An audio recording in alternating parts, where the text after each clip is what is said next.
Usisahau kushare, kusubscribe na kulike. Somo la kitabu cha Matendo ya Mitume, sura ya 14 aya ya 21b hadi 27. Paulo na Barnaba wakarejea mpaka Listra na Ikonio na Antiokia, wakifanya imara roho za wanafunzi na kuwaonya wakae katika ile imani, na ya kwamba imetupasa kuingia katika ufalme wa Mungu kwa njia ya dhiki nyingi. Na walipokwisha kuwachagulia wazee katika kila kanisa na kuomba pamoja na kufunga, wakawaweka katika mikono ya Bwana waliyemwamini. Wakapita kati ya Pisidia wakaingia Pamfilia, na baada ya kuhubiri lile neno katika Perge wakateremka mpaka Atalia, na kutoka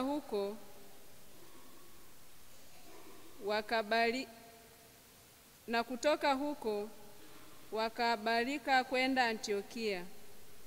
Huko ndiko walikoombewa neema ya Mungu kwa ile kazi waliokwisha kuitimiza. Hata walipofika wakalikutanisha kanisa, wakawaeleza mambo yote aliyoyafanya Mungu pamoja nao, na ya kwamba amewafungulia mataifa mlango wa imani. Neno la Bwana.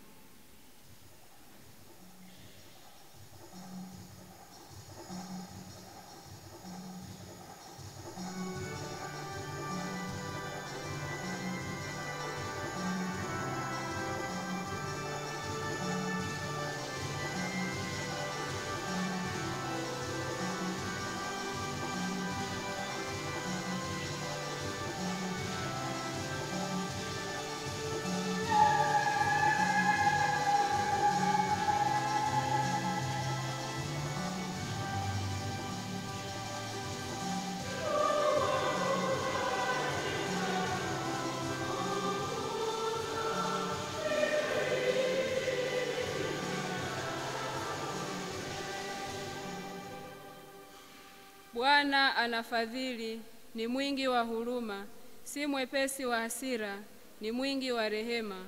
Bwana ni mwema kwa watu wote, na rehema zake zi juu ya kazi zote. Kiitikio: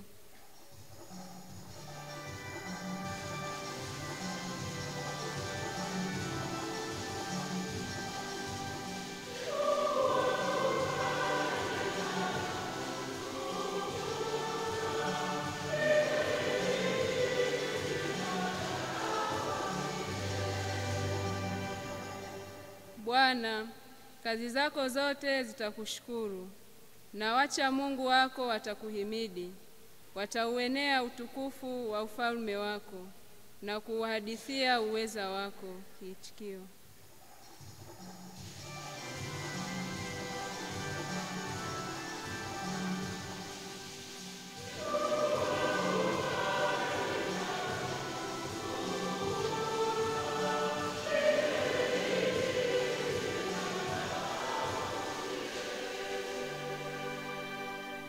ili kuwajulisha watu matendo yake makuu na utukufu wa fahari ya ufalme wake. Ufalme wako ni ufalme wa zamani zote, na mamlaka yako ni ya vizazi vyote. Kiitikio: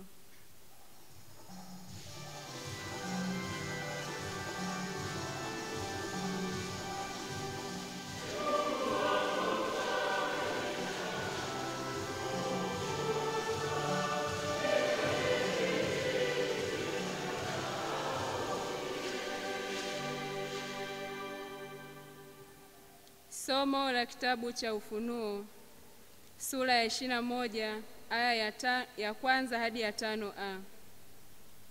Siku ile mimi Yohane niliona mbingu mpya na nchi mpya, kwa maana mbingu za kwanza na nchi ya kwanza zimekwisha kupita, wala hapana bahari tena.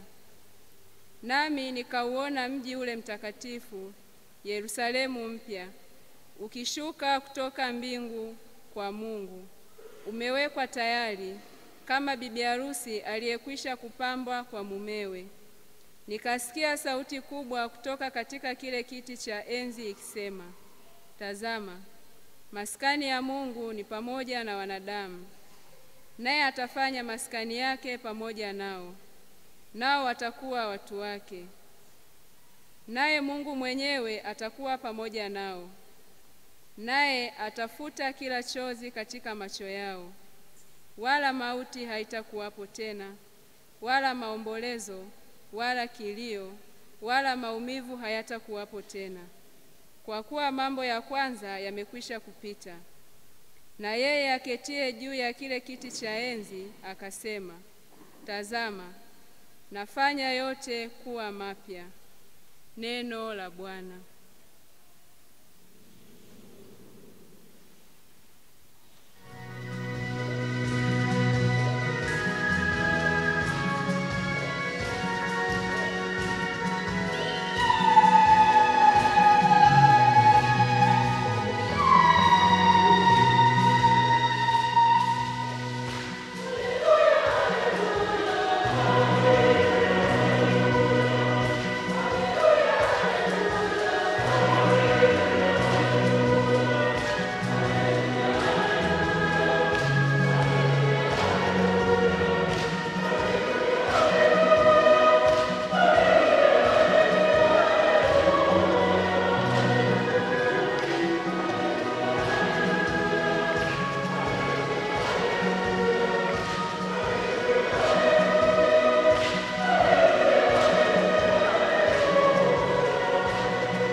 Bwana awe nanyi.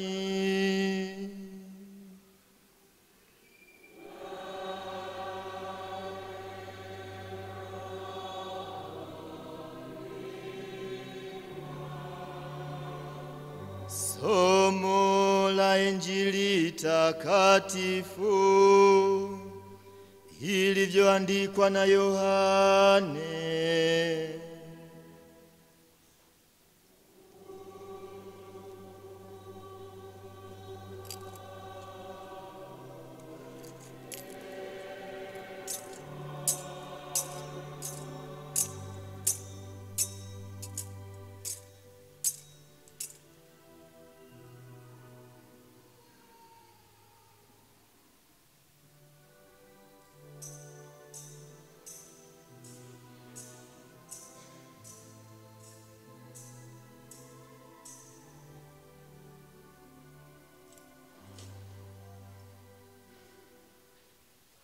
Injili ya Yohane sura ya 13 aya ya 31 hadi 33a hadi aya 34 mpaka 35. Yuda alipokwisha kutoka, Yesu alisema, sasa ametukuzwa mwana wa Adamu, naye Mungu ametukuzwa ndani yake. Mungu naye atamtukuza ndani ya nafsi yake, naye atamtukuza mara. Enyi watoto wadogo, bado kitambo kidogo nipo pamoja nanyi. Amri mpya nawapa, mpendane. Kama vile nilivyowapenda ninyi, nanyi pendaneni vivyo hivyo.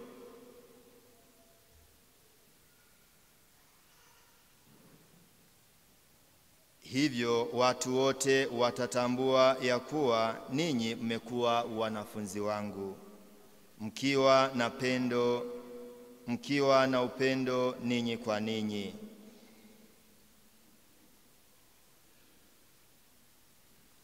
Neno la Bwana.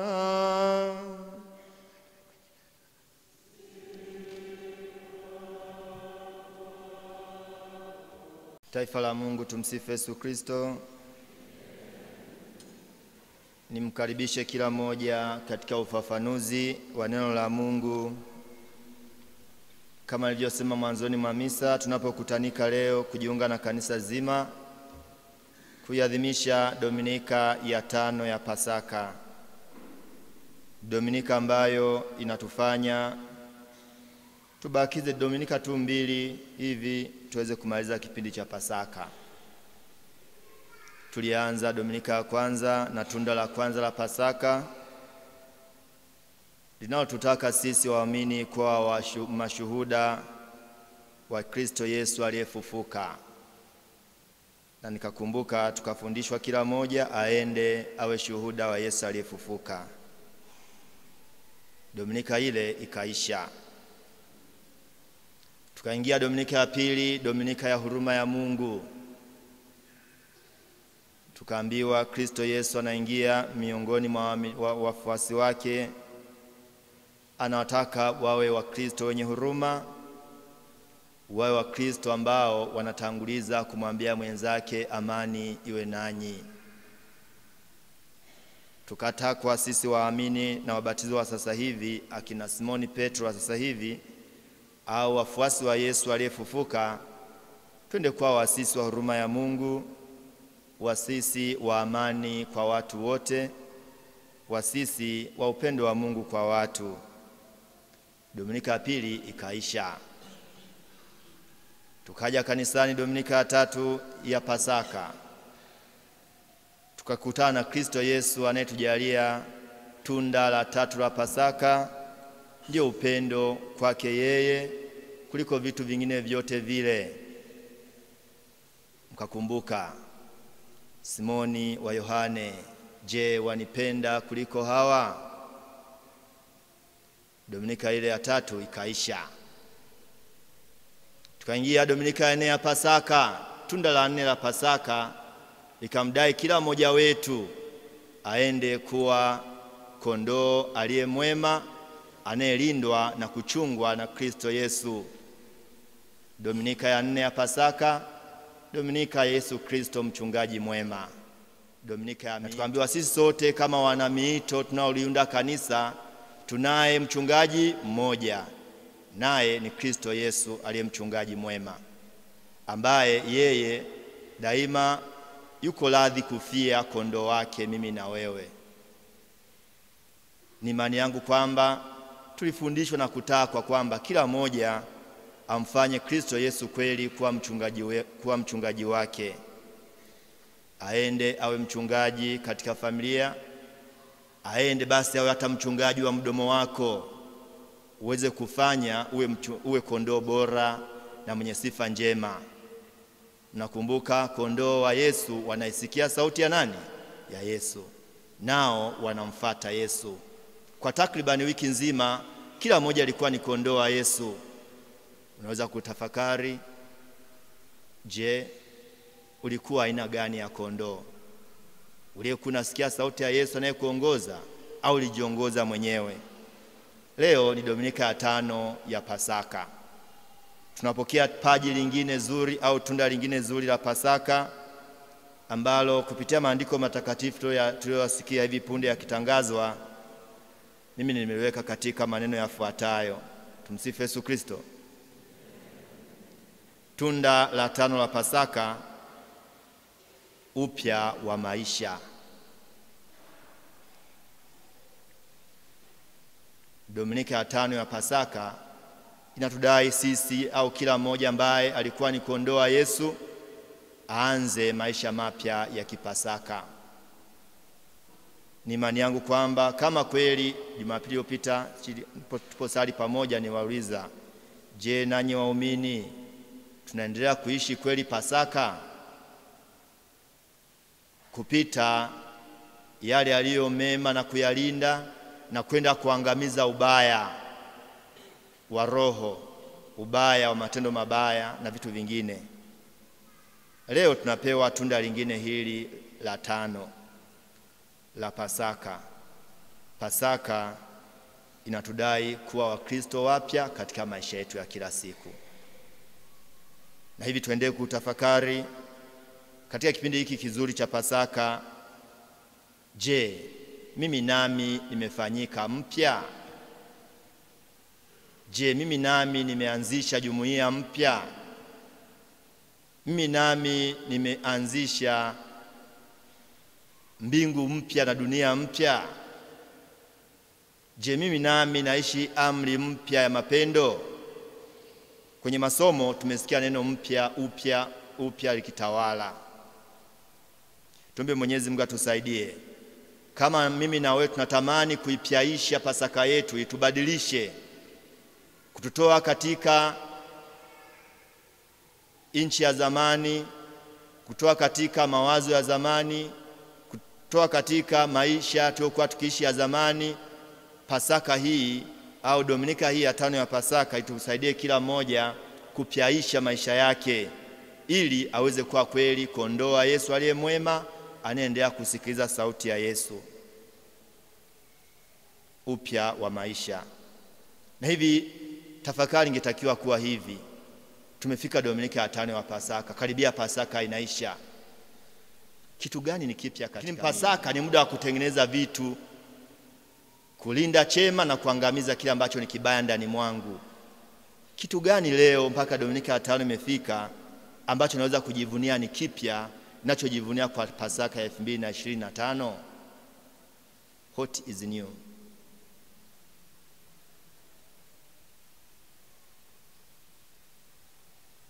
Tumsifu Yesu Kristo. Kila mmoja ajifikirie moyoni mwake, nimebadilika kipi? Nimeanzisha jambo gani jipya kwa Pasaka hii ambayo kwa tunda la 5 la Pasaka linandai kuanza upya wa maisha? Kuna mwingine bado ni Pasaka lakini hajasamehe baya ubwela. Anaishi katika mawazo ya Dominika kabla hata ya kipindi cha Pasaka, hata kwa rezma ya kusema ama zangu ama zako. Wapendwa, Dominika hii ya 5 ya Pasaka inatudai kufanya upya wa maisha. Tuombe Mwenyezi Mungu atusaidie kila mmoja kwa takribani wiki nzima tunayopewa Dominika ya 5 ajiulize, naanzisha jambo gani jipya la Pasaka au nabaki hivi hivi? Tumsifu Yesu Kristo. Mwenye masikio, nimemaliza mahubiri. Naomba ni justify maneno yangu haya. Naomba nithibitishe hiki ambacho nimekifanya kama lengo langu au fundisho langu la leo, upya wa maisha.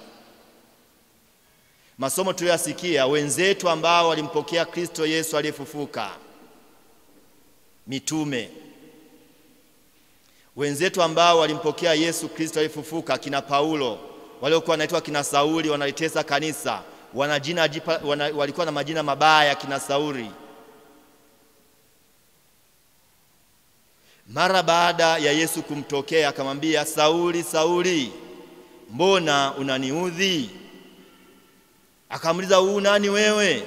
Mimi ndiye Kristo Yesu ambaye unanitesa. Na kutesaje? Angalia mkononi mwako, unayo barua, unaenda Damasiki ukawaoe watu.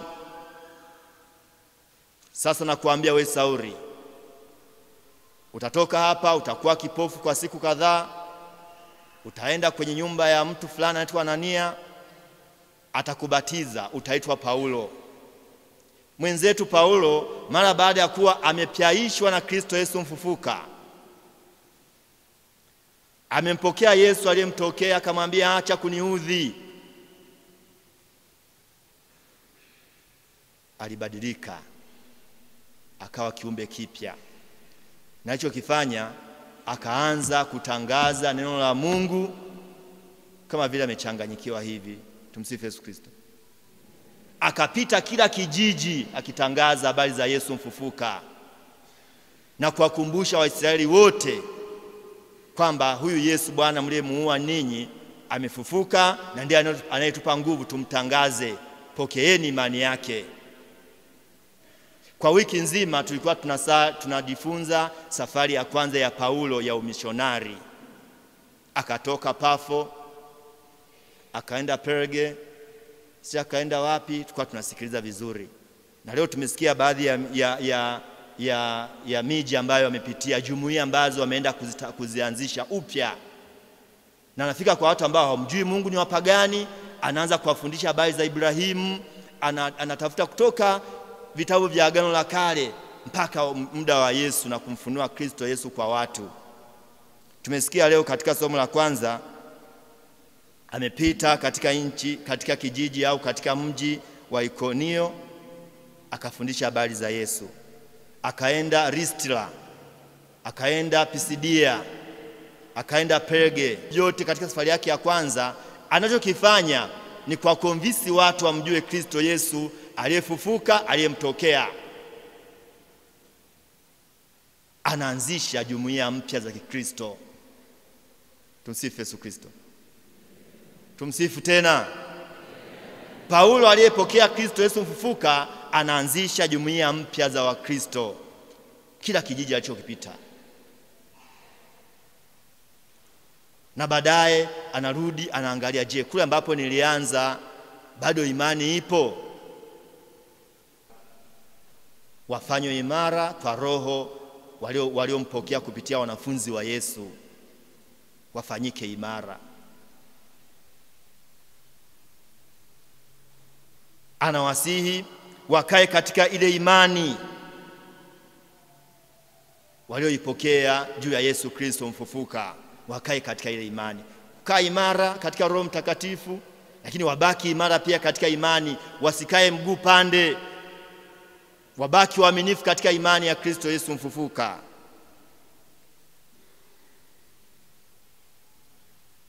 Alafu jambo la mwisho na tatu, akawaambia, baada ya hapo akachagua wazee wa kuendelea kuwakumbusha habari za Yesu. Somo la kwanza likaisha. Yeye akarudi Antiokia kwa wafuasi wengine, wanafunzi wengine akina Simoni Petro, akaenda kutoa habari ya kazi ya Mungu aliyofanya kwa watu wa mataifa, na akaambia kina Petro, Mungu amefungua mkono wa baraka kwa watu wa mataifa, wanapokea imani ya Yesu. Huyo ndiye Paulo aliyekuwa anaitwa Sauli wa zamani, amefanyika upya, anaanza kutangaza habari njema, krigi matakatifu kwa hii miji ambayo imetajwa katika somo la kwanza. Wapendwa, muumini au mfuasi wa Yesu ambaye anapokea nguvu ya Roho Mtakatifu ya Yesu Kristo mfufuka ni yule ambaye anatamani daima kuanzisha jambo jipya katika maisha yake. Tumsifu Yesu Kristo. Hebu tufumbe macho tuangalie, tangu Jumapili ya kwanza ya Pasaka mpaka leo nimeanzisha jumuiya mpya ipi?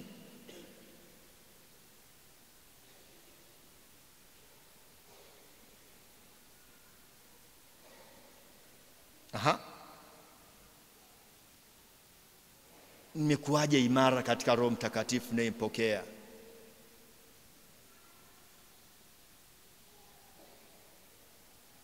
Nimekuwaje imara katika imani ambayo kwayo ndimo nimebatizwa, ndimo namfuasa Mwenyezi Mungu? Nimekuwaje imara katika imani?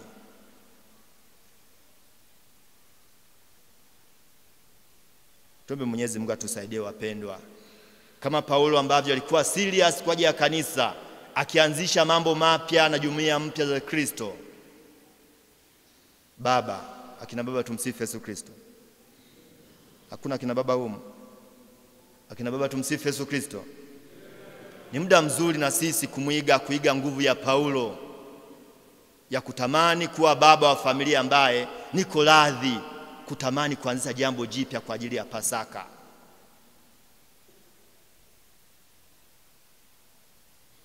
Akina mama tumsifu Yesu Kristo.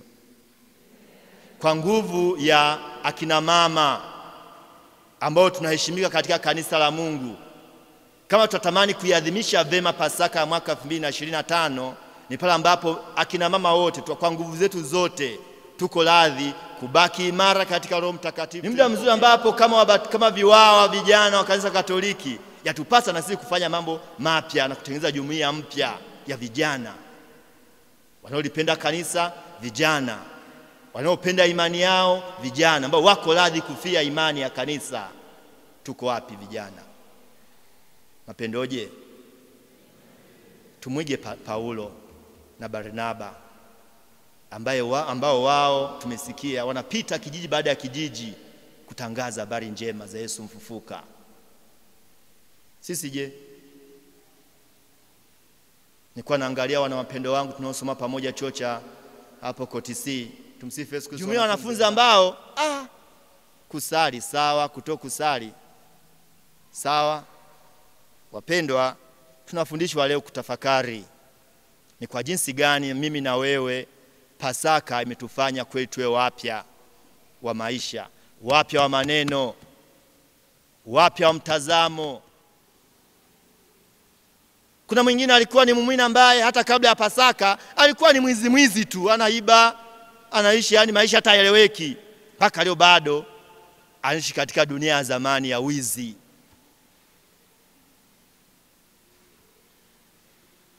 Kuna mwingine alikuwa ni muumini ambaye imani namwambia dumu katika imani ya kanisa moja takatifu, Katoliki na la mitume. Yuko radhi leo kusali, baadaye kwenda kwa mchungaji fulani kupakwa mafuta kichwani si wapi, na nabaki ni maskini, very unfortunately. Tumsifu Yesu Kristo. Tumsifu tena. Tutafakari wapendwa, kupitia somo la kwanza tumwige Paulo ambaye anatengeneza vitu vipya na jumuiya mpya za waamini. Hatuwezi kuingia Yerusalemu mpya ambao ni watakatifu na huku mimi na wewe tumebaki Wakristo ambao hatuthaminiani. Hatuwezi kuingia katika Yerusalemu mpya huku mimi na wewe tutabaki waamini ambao tuna imani mbili. Lazima kubaki imara katika imani yetu. Tumsifu Yesu Kristo. Mwenyezi Mungu atubarikie. Leo kila mmoja afikirie what is new in me. Na Yesu anaanza kuongea lugha ya kutuaga. Tumsifu Yesu Kristo. Bwana Yesu, ulituachia muhtasari wa mafundisho yako yote katika amri kuu ya kupendana. Utuonyeshe njia za kutimiza amri ya kupendana katika maisha yetu ya kila siku. Bwana.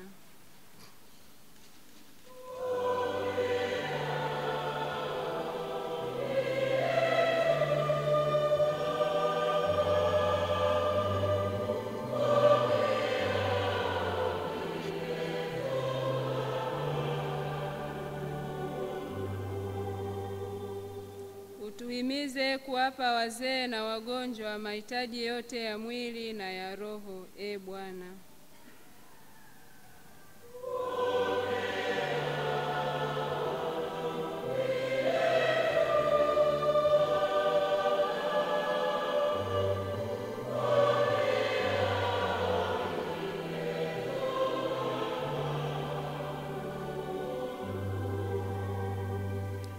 Tupe moyo wa kuwasaidia chakula majirani zetu ambao wamekosa chakula kwa sababu ya mavuno hafifu au matatizo mengine. Bwana.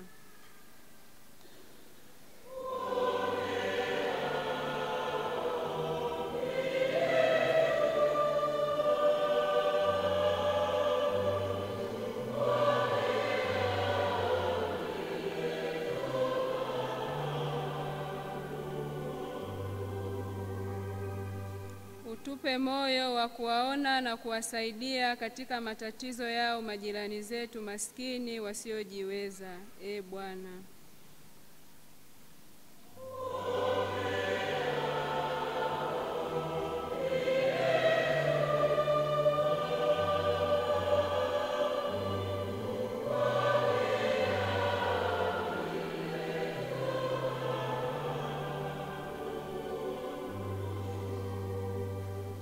Wape wazazi moyo wa kuwasaidia watoto wao kufikia lengo la kuwa na familia imara kwa kufunga ndoa, Bwana.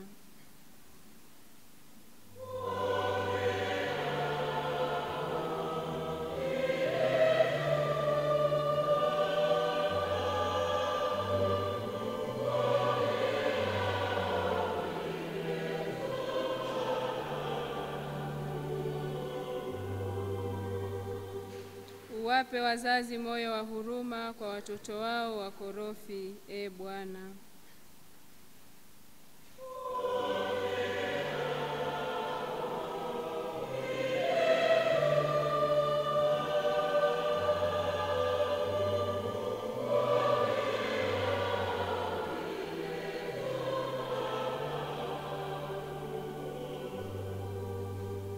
Wawezeshe waumini kuwa na miradi yake ili kulitegemeza kanisa, Bwana.